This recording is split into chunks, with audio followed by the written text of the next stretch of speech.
Today on the Dream Young Effect podcast, we'd like to welcome Karen Gruber.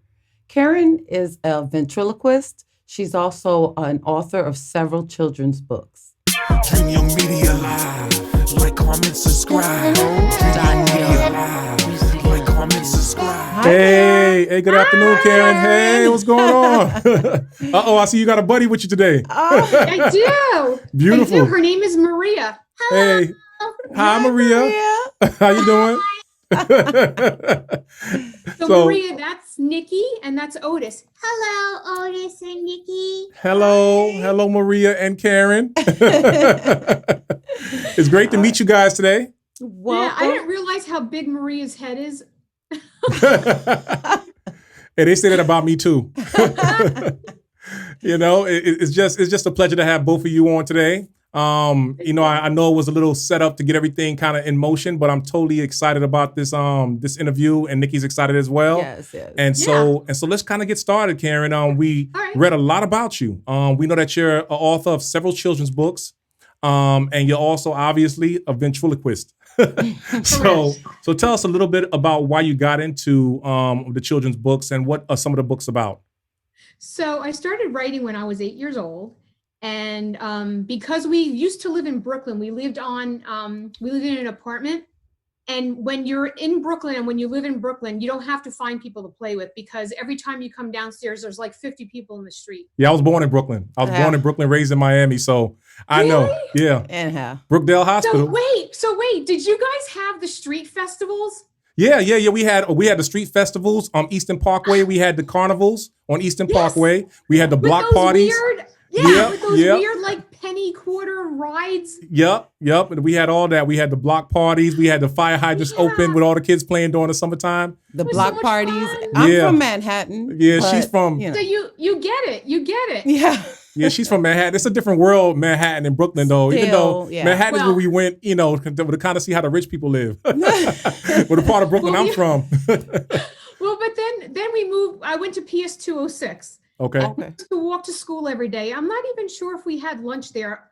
I don't know. Oh. I don't know why I'm looking at her. But then when we came home, we used to walk to school and walk home every day. And right away, we would just come home and play stoop ball and jacks. And I don't even remember what we used to play, but we would never go in until it was dark. Yep. Right. And even then, your parents would have to force you to come inside and threaten you. Did you guys have the Good Humor Man come down your street? Of course. Yes, and the Italian icy, that was, Yeah, but the Good Humor guy in our neighborhood, he used to do tricks with his thumb and make his thumb disappear, like magic tricks, and the kids loved that. I remember that. Yeah.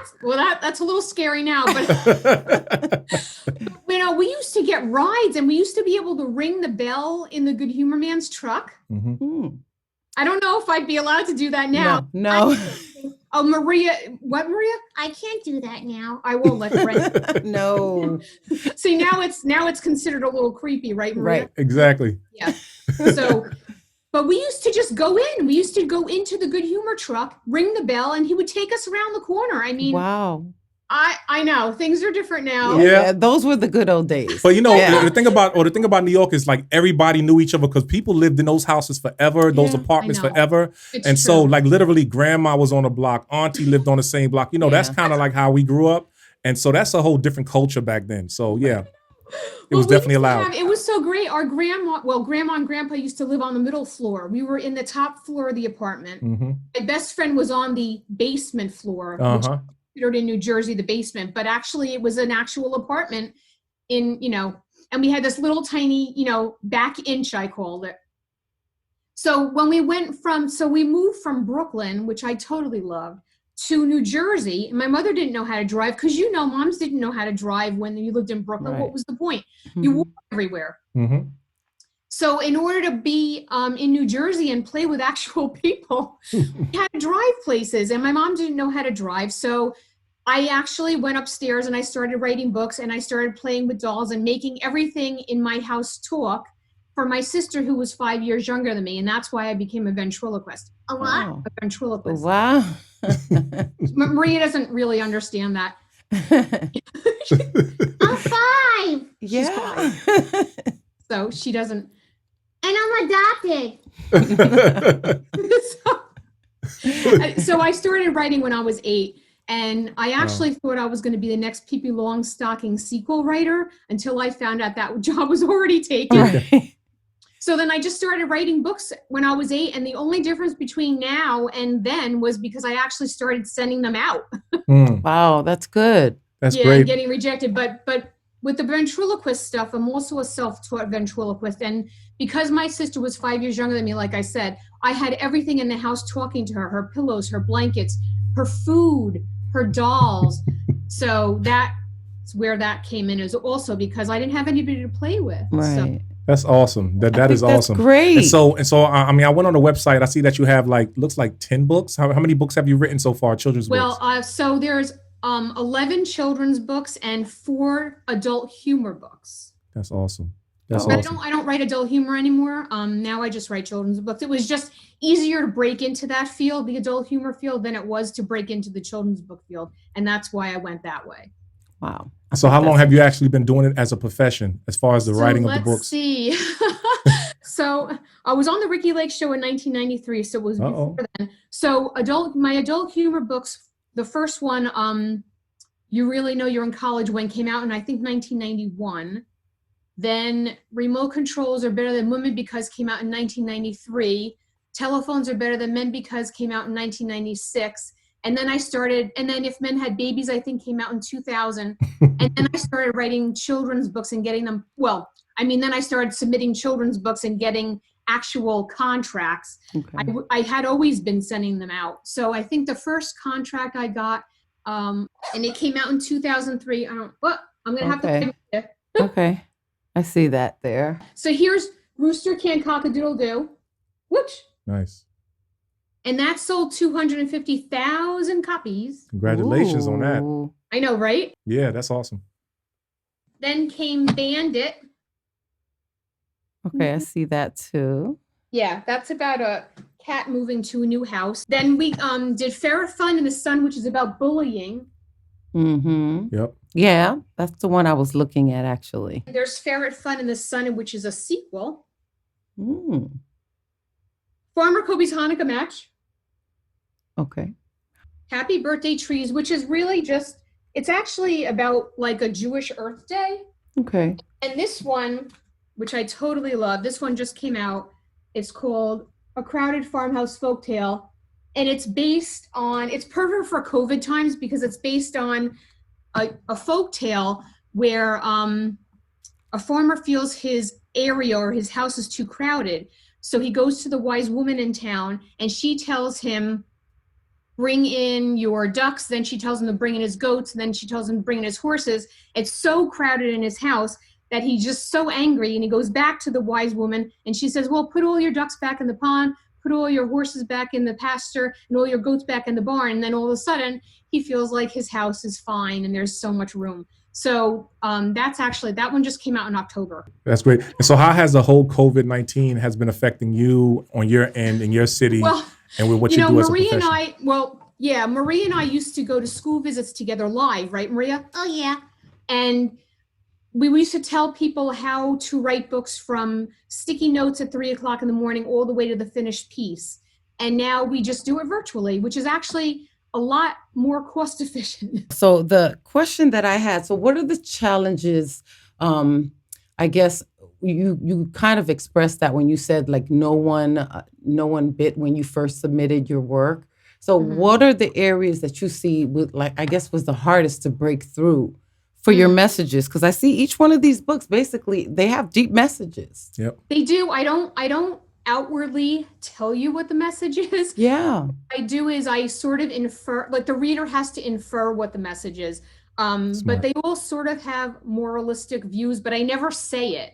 Okay. Like when I write on Bandit, because it's a bandit moving to a new house, my little signature says, remember, home is where the people are, which is actually the crux of the whole book, but I don't say it in there. It's just at the end, he realizes that his stuff is back where it was in the new house, and that it really doesn't really matter anymore because home is where the people are, not where his stuff is. Sure. Yeah. I don't ever say it because I don't want to be teachy preachy to children. Yeah.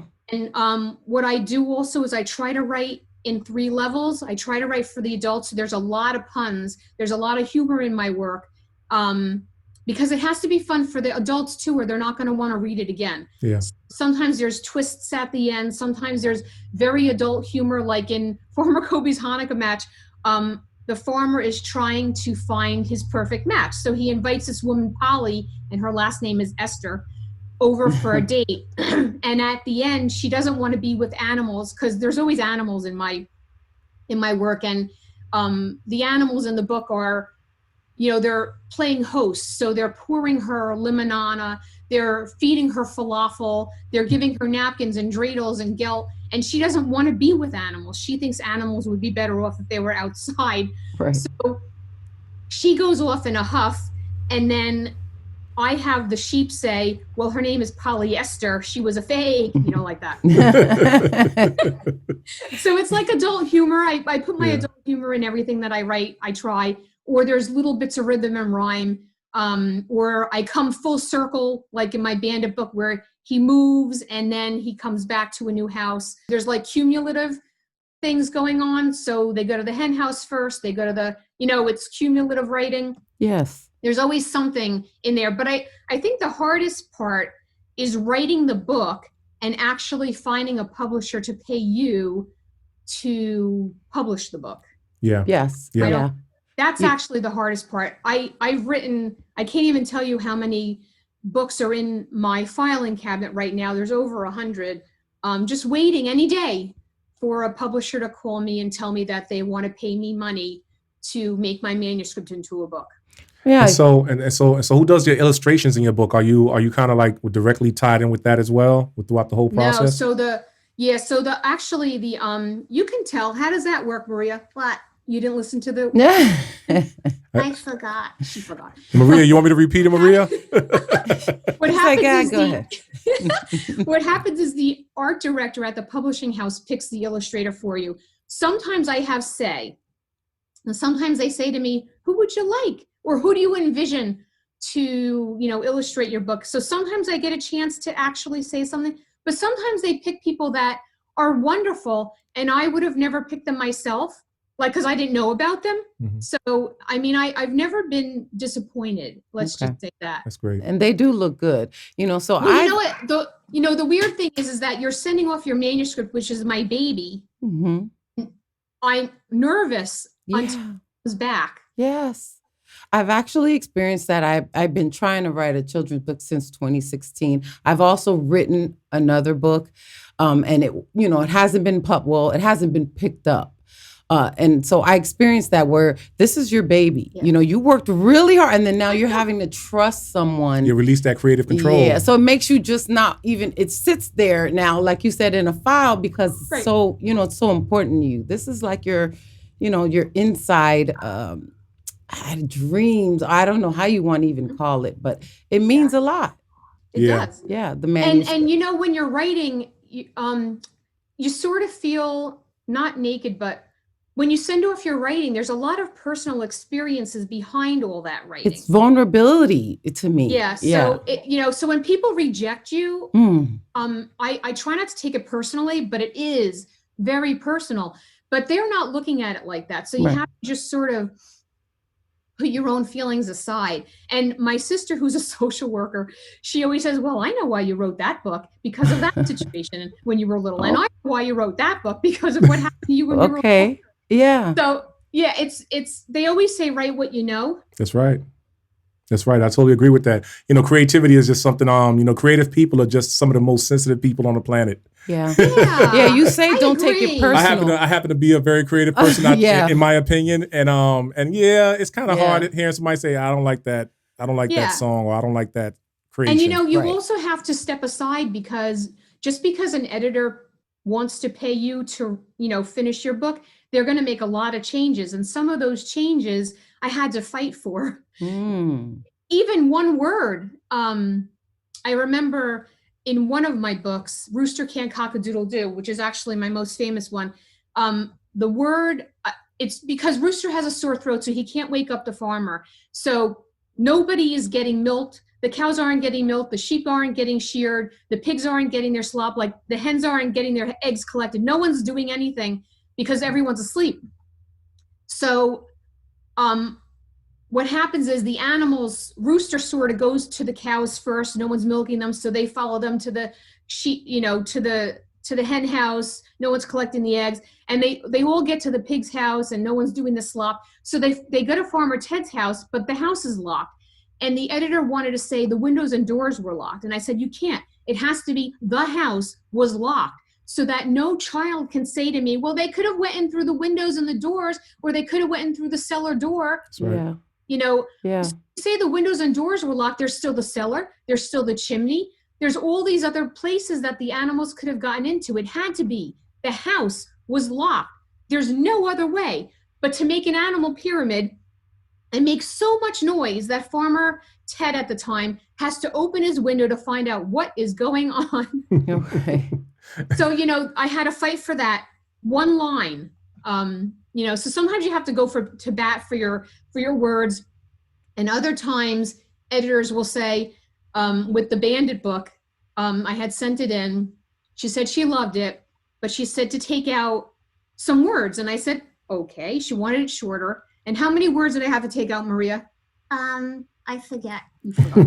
So I said 100 words, and what'd she say? No. I said 200 words, and what'd she say, Maria? No. Ooh. And I said 300 words, No. and I said 400 words, and she said, yeah, that's about right. Wow. So she wanted to That's a scrap a whole lot. bunch of it. Yeah, that's a lot of content. That's a lot of words. So I took out 400 words, but then, like Nikki, you feel bad for the words that Sure. didn't make the book. Yep. So I put them all on a list and I separated them, and then I didn't feel so bad anymore. Okay. And then you can also work it into your next book, if you just keep track of that. Yeah. So, That's true. yeah. And so Karen, as you know, our whole thing at Dream Young Arts and Media is to raise awareness for people with special needs. Yes. That's of all ages, from kids to adults. Yep. We've been in the industry now since like 2007 on the front lines Oh, wow. doing it. And Okay. and that's us actually providing direct services for people with special needs. And so, we started the nonprofit, and now we're on the page of raising awareness through, online, through our social media platforms and our website, and doing podcasts and stuff like that. Do you have any? that? Yeah, and do you have any experience? Because obviously, if you're doing children's books and you're dealing with a lot of kids and you're writing for that demographic, do you have any experience working with kids with special needs? I actually do. I used to work at a puppet troupe called Kids on the Block Puppets. I don't know if they're even in existence anymore. And what we were doing was we would go to schools and make children aware of the people with disabilities. Well, there was a smoking puppet. There was a puppet in the wheelchair. There was a puppet who had cerebral palsy. I can't remember how many puppets there were, but they all were differently abled. Yeah. And we were to go to the schools. I think at the time I had the smoking puppet. And somebody else had the puppet in the wheelchair who had cerebral palsy. So my puppet was talking to the cerebral palsy puppet. Nice. And we just wanted to make other children aware at schools of, what it felt like to be the puppet with cerebral palsy, what it felt like to be the puppet who had I can't remember what the other issues were. It was a long time ago, but I was on a puppet troupe that did deal with that. And also when Maria and I go to schools, right? What happens sometimes, Maria? We have to wear ear things. Ear things? Yeah. We have to wear microphones because there are some people who are hard of hearing.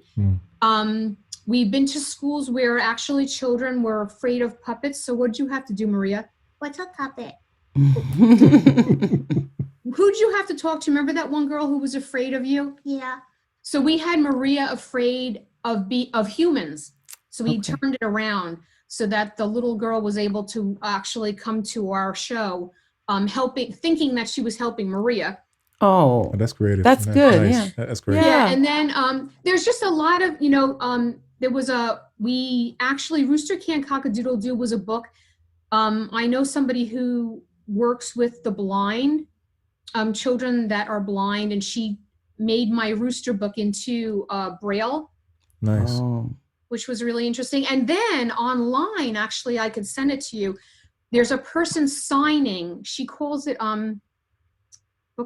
story signing, I think. She was story signing my book, Rooster Can't Cock-a-Doodle-Doo. I have it on video. I could send it to you. That is That would be good. lovely. Yes. Yeah, I would love to see that. We'd love to see that. Yeah, so I Maybe- mean, I've been doing little bits and things, and then right now I'm working with somebody, Teresa Rodriguez of Puzzling Stories, and my book Rooster Can't Cock-a-Doodle-Doo is going out to a lot of kids who have autism right now, because Rooster Can't Cock-a-Doodle-Doo is a cumulative tale where they can learn what a cow does, what a sheep does, what a pig does, and what hens do, and chickens. And she has them making, I can send it to you, all these different kits that go with my book, Rooster Can't Cock-a-Doodle-Doo. You know, that have because there's a lot of animal sounds. So it has the animals, it has the animal sounds, it has what the animals do. Okay. And she actually made kits. The woman is incredible. She made kits where the kids can learn how to, it's like a card where you sew and then you can shear the sheep. Does that make sense? And something with a balloon kit where you can milk the cows. And then she has all of these things that go with, you know, that can help autistic children touch and feel the sheep and touch and feel the udder. It's amazing. Puzzling Stories. Teresa Rodriguez. That's all Okay. I can give you her information. Yeah, I would love to see that. That's great, Karen. That's great. And so Maria, you know, so how old is Maria? 5. You're 5 years old? Yeah, she's been 5 for a pretty long time though. How long? You've been 5 since 2000, right? Oh yeah. I like your hairstyle, Maria. Thank you. She has ponytails. Yeah. That's great. But That's great. Maria, you want to show them your sneakers? Yeah. Ooh. What are those, Converse? She has Converse high tops. Yep.